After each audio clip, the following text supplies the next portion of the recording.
marché, mais sais-tu vraiment ce qui garantit que le travail sera bien fait? Retenue de garantie et garantie de bonne exécution. On fait le tri.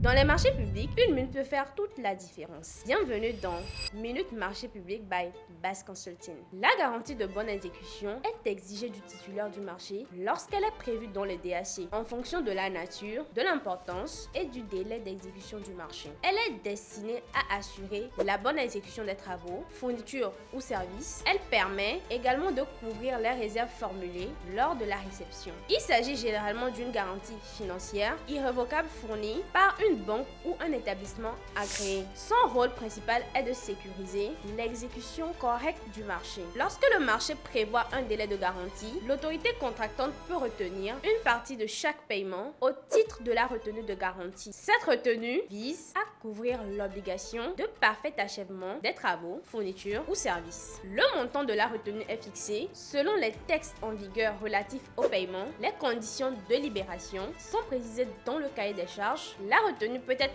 remplacée par une garantie financière selon les modalités prévues. Le remboursement ou la main levée intervient dans le mois suivant l'expiration du délai de garantie. Si et seulement si aucune réserve n'est constatée. La retenue de garantie ne s'applique pas au marché de prestations intellectuelles. Son rôle principal est de couvrir les défauts ou les malfaçons constatées après la réception. En résumé, la garantie de bonne exécution est la sécurité pendant l'exécution. En revanche, la retenue de garantie est la protection après la réception provisoire. Dites-nous en commentaire le thème que vous voulez pour la prochaine minute.